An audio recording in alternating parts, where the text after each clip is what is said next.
गणेश चतुर्थीला आपण चंद्र पाहू नये असं का म्हणतात? ही परंपरा नेमकी कुठून आली? यामागची खरी कथा मुद्गल पुराण आणि इतर ग्रंथांमध्ये सांगितली आहे। आज आपण या अद्भुत आणि शिकवण देणारी कथा ऐकूया। प्राचीन काळी एकदा गणेश चतुर्थीच्या दिवशी श्री गणेश भक्तांवर प्रसन्न झाले। अनेक भक्तांनी त्यांना मोदक, लाडू आणि विविध नैवेद्य अर्पण केले। श्री गणेश भोजन करून समाधानी झाले। जेवणानंतर उंदीरवर बसून ते घरी निघाले, पण अचानक उंदराच्या पायाखाली साप आला आणि घाबरून उंदीर डगमगला। त्या क्षणी श्री गणेश थोडेसे खाली कोसळले। हे दृश्य आकाशातून चंद्रदेव पाहत होते आणि चंद्रदेवाने त्यांची थट्टा केली। तो मोठ्याने हसला आणि म्हणाला, अरे हा मोठ्या पोटाचा गणपती कोसळला।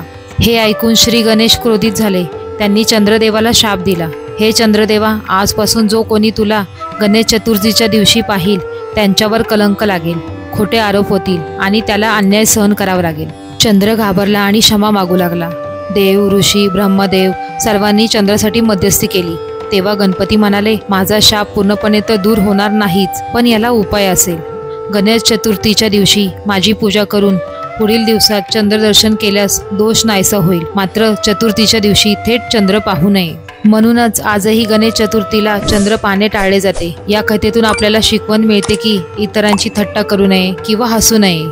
चूक हसण्यासारखी असली तरी संयम आणि करुणा ठेवणे गरजेचे आहे। ही कथा तुम्हाला ऐकून कशी वाटली कमेंट्समध्ये सांगा।